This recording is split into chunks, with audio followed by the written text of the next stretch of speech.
அன்னை பர்னிச்சர்ஸ், அன்னை திருமண சீர்வரிசை பொருட்கள், டிவி, ஃபிரிட்ஜ், வாஷிங் மெஷின் உள்ளிட்ட 200க்கும் மேற்பட்ட பொருட்கள் அடங்கிய திருமண சீர்வரிசை ரூபாய் 99,000 மட்டுமே. தமிழகம் முழுவதும் இலவச டோர் டெலிவரி. தொடர்புக்கு 7550014440 9345044044. நிம்மதி ப்ராப்பர்ட்டி மேனேஜ்மெண்ட். கான்டாக்ட் 7667008999.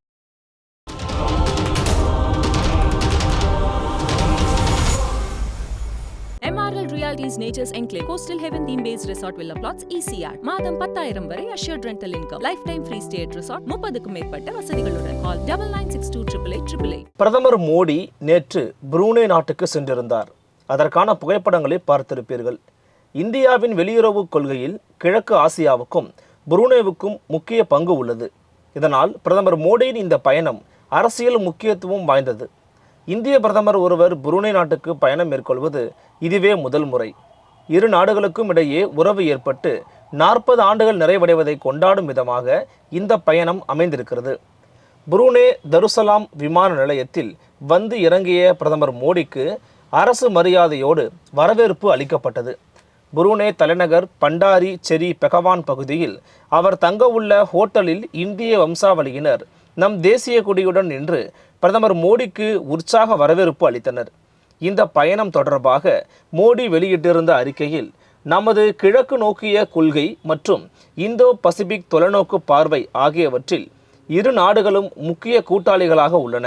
எனது பயணங்கள் புரூனே, சிங்கப்பூர் மற்றும் ஆசியான் மண்டலத்துடனான நமது ஒத்துழைப்பை மேலும் வலுப்படுத்தும் என்று குறிப்பிட்டிருந்தார். பாதுகாப்பு, வர்த்தகம், எரிசக்தி மற்றும் விண்வெளி தொழில்நுட்பம் உள்ளிட்ட பல்வேறு துறை சார்ந்த ஒப்பந்தங்கள் இந்த பயணத்தில் கையெழுத்தாகி இருக்கின்றன. புரூனே 3 பக்கம் மலேசியாவும் 1 பக்கம் கடலும் சூழ்ந்திருக்கும் ஒரு குட்டி நாடு. இன்று வரை அங்கு மன்னராட்சிதான் நிகழ்கிறது. இஸ்டனா நுருல் எனும் அரண்மனையில்தான் புரூனே மன்னர் அசனல் போல்கியா வசித்து வருகிறார். இதன் பரப்பளவு சுமார் 20 லட்சம் சதுர அடி ஆகும். அரண்மனை மேற்கூரை முழுவதும் 22 கேரட் தங்கத்தால் அமைக்கப்பட்டுள்ளது. ரூபாய் 2250 கோடி மதிப்பிலான இந்த அரண்மனை தான் உலகில் உள்ள அரண்மனைகளில் மிக பெரியதாக கருதப்படுகிறது. இந்த அரண்மனையில் மொத்தமாக 1788 அறைகள் உள்ளன. 275 ஆடம்பர குளியல் அறைகளும் 5 நீச்சல் குளங்களும் அங்கு உள்ளன. அத்தோடு அந்த அரண்மனையில் உள்ள பொருட்கள் அனைத்துமே தங்கம் மற்றும் வெள்ளியினால் செய்யப்பட்டவை ஆகும். மலேசியாவின் சரவாக் மாகாணம் புரூனேவின் கிழக்கு, மேற்கு மற்றும் தெற்கு எல்லைகளாக உள்ளன. 1888ஆம் ஆண்டு முதல் ஆங்கிலேய ஆட்சியின் கீழ் சிக்கியது இந்த புரூனே. 1963ஆம் ஆண்டு மலேசியா விடுதலை பெற்ற பிறகு இந்த புரூனே பகுதி மட்டும் ஆங்கிலேயர்களிடம் இருந்தது. 1984ஆம் ஆண்டுதான் பிரிட்டிஷ் ஆட்சியில் இருந்து புரூனே விடுதலை பெற்றது. காமன்வெல்த் மற்றும் ஏசியான் அமைப்புகளில் உறுப்பு நாடாகவும் இணைந்தது. 2022ஆம் ஆண்டு எடுக்கப்பட்ட மக்கள் தொகை கணக்கெடுப்பின்படி புரூனேவின் மொத்த மக்கள் தொகை 4,60,000. இந்த நாட்டில் 2/3 பங்கு குடிமக்கள் மலாய் மொழிதான் பேசுகின்றனர். பல்வேறு பழங்குடி மக்களை கொண்ட நாடாகவும் புரூனே திகழ்கிறது. சீனர்களும் கணிசமான எண்ணிக்கையில் உள்ளனர். புரூனேவில் சுமார் 15,000 இந்தியர்கள் வசிக்கின்றனர். ஆசியா மற்றும் ஐரோப்பிய நாடுகளில் இருந்து தற்காலிக பணியாளர்களாக ஏராளமானோர் புரூனேவில் பணியாற்றுகின்றனர். புரூனேவில் வசிக்கும் பெரும்பாலான இந்தியர்கள் எண்ணெய், இயற்கை எரிவாயு, கட்டுமானம் மற்றும் சில்லறை வர்த்தகம் ஆகியவற்றில் ஈடுபட்டுள்ளனர். புரூனேவில் இந்திய மருத்துவர்கள் பலரும் பணியாற்றுகின்றனர். அதேபோல ஆசிரியர்கள், பொறியாளர்கள், தகவல் தொழில்நுட்ப பணியாளராகவும் இந்தியர்கள் பணியாற்றுகின்றனர். புரூனேவில் ஜவுளி தொழிலில் இந்திய வர்த்தகர்கள் ஆதிக்கம் செலுத்துகின்றனர். இந்தியா புரூனே இடையேயான இருதரப்பு வர்த்தகம் 2021இல் $522.7 மில்லியன் இருந்தது. 2022இல் இது $382.8 மில்லியன் கடந்த ஆண்டு இது $195.2 உள்ளது. இங்கு சன்னி முஸ்லிம் மதம் அதிக அளவில் பின்பற்றப்படுகிறது.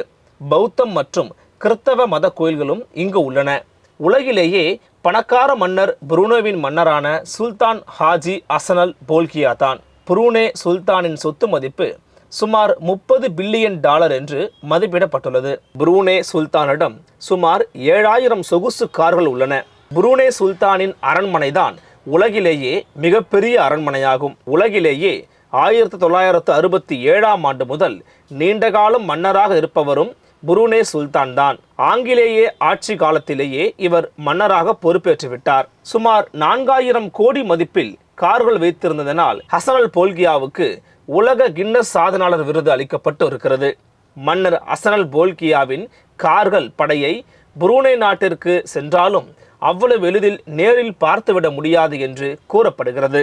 ஏனெனில் மன்னரின் கார்களை பாதுகாக்கவென்றே எப்போதும் நிறைய வீரர்கள் பாதுகாப்பு பணியில் ஈடுபடுத்தப்படுவார்களாம். அத்துடன் தனது கார்களை பாதுகாக்கவென்றே நிறைய ரோந்து வாகனங்களை மன்னர் ஹசன் அல் போல்கியா வைத்திருக்கிறார். மன்னர் ஹசன் அல் போல்கியாவிடம் இருக்கக்கூடிய கார்களுள் சில மாடல்கள் மன்னரின் விருப்பத்திற்கேற்ப பிரத்யேகமாக தயாரிக்கப்பட்டவையாகும். அத்துடன் மன்னர் ஹசன் அல் போல்கியாவிடம் உள்ள கார்கள் கலெக்ஷனில் மற்றொரு சிறப்பம்சமும் உள்ளது. ரோல்ஸ் ராய்ஸ் நிறுவனத்திடமிருந்து மட்டும் 604 கார்களை வைத்துள்ளாராம். அதோடு மெர்சிடஸ் பென்ஸ் நிறுவனத்தின் 574 கார்களையும், ஃபெராரி நிறுவனத்தைச் சேர்ந்த 452 கார்களையும், ஆஸ்டன் மார்டின் நிறுவனத்தைச் சேர்ந்த 300 கார்களையும், பென்லி நிறுவனத்தைச் சேர்ந்த 382 கார்களையும் தன்வசம் கொண்டுள்ளதாக கூறப்படுகிறது. அதே போன்று BMW நிறுவனத்தைச் சேர்ந்த 209 கார்களையும், ஜாகுவார் நிறுவனத்தைச் சேர்ந்த 179 கார்களையும், போர்ஷை நிறுவனத்தைச் சேர்ந்த 160 கார்களையும், கோனினெக் 134 கார்களையும், லாம்போர்கினி 21 கார்களையும், மெக்லரன் F1 ரகம் 8 கார்களையும், பியூஜோ நிறுவனத்தின் 5 கார்களையும், ஷெல்ஃபி சூப்பர் நிறுவனத்தின் 1 காரையும் இவர் தன்வசம் வைத்துள்ளார். புரூனே சுல்தானின் வாகனங்களை நிறுத்தி வைப்பதற்காகவென்றே அவ்வளவு சிறிய நாட்டில் மன்னருக்கென 100 கேரேஜ்கள் உள்ளன. அவற்றை தனது அரண்மனைக்கு அருகிலே உள்ள விமான நிலையத்தின் ஒரு பகுதியில் நிறுத்தி வைத்துள்ளார். அந்த பார்க்கிங் பகுதிகளுக்கு அந்தந்த கார் நிறுவனங்களின் பெயரையே சூட்டி இருக்கிறார். அவற்றை பராமரிப்பதற்கென தனித்தனியே மெக்கானிக்குகளை பணியமர்த்தி உணவு இருப்பிடத்தோடு கை நிரம்ப ஊதியமும் வழங்கி வருகிறார். குறிப்பிட்ட சில கார் மாடல்களின் மெக்கானிக்குகளுக்கு ஆண்டிற்கு 1.25 கோடி ஊதியமாக வழங்கப்படுவதாக சில தகவல்கள் தெரிவிக்கின்றன. இத்தோடு 200 குதிரைகளையும் ஏசி வசதியோடு பராமரித்து வருகிறார். இதோ 30 வங்கப்புலிகள் உள்ளிட்ட உயிரினங்கள் அடங்கிய தனி உயிரியல் பூங்காவையே நடத்தியும் வருகிறார். ஒரு நாளைக்கு அவரது வருவாய் மட்டும் ரூபாய் 5277. அவரது வார வருவாய் மட்டும் 3191 கோடி ரூபாய் என்று கணக்கிடப்பட்டிருக்கிறது. இவரது மொத்த சொத்து மதிப்பு என்பது இந்திய ரூபாயில் 2.3 லட்சம் கோடி ரூபாய் என்று கணக்கிடப்படுகிறது. ஹசன் அல் போல்கியா தனது வெளிநாடுகள் பயணத்திற்காக 3000 கோடி மதிப்பிலான போயிங் 747 விமானத்தை பயன்படுத்தி வரும் நிலையில் தனது மகளின் 18வது வயது பிறந்த நாளுக்கு ஏர்பஸ் A320 விமானத்தை பரிசாக வழங்கியிருக்கிறார். தற்போது ஒரு முறை முடிவெட்டுவதற்காக மட்டுமே அவர் 15 லட்சம் ரூபாய் செலவு செய்கிறாராம். 1991ஆம் ஆண்டு மலாய் முஸ்லிம் மன்னர் பரம்பரையை அறிமுகம் செய்து வைத்தார். ஷரியத் சட்டங்களை அமல்படுத்திய போது புரூனே நாட்டு மக்களின் கடும் எதிர்ப்பையும் எதிர்கொண்டார். 2014ஆம் ஆண்டு ஷரியத் சட்டத்தை ஏற்றுக்கொண்டது புரூனே. கிழக்கு ஆசியாவில் ஷரியத் சட்டத்தை ஏற்றுக்கொண்ட முதல் நாடு புரூனே தான். ஓர் பாலின சேர்க்கையை மரண தண்டனைக்குரிய குற்றமாக 2019ஆம் ஆண்டு புரூனே நாடு அறிவித்தது. இந்தியாவுக்கு ஏறத்தாழ நேர் எதிரான கொள்கையை கொண்ட நாட்டோடு இந்தியா தனக்கு எதிரான கொள்கையை கொண்ட நாட்டோடு நட்பு பாராட்டி வருவது குறிப்பிடத்தக்கது.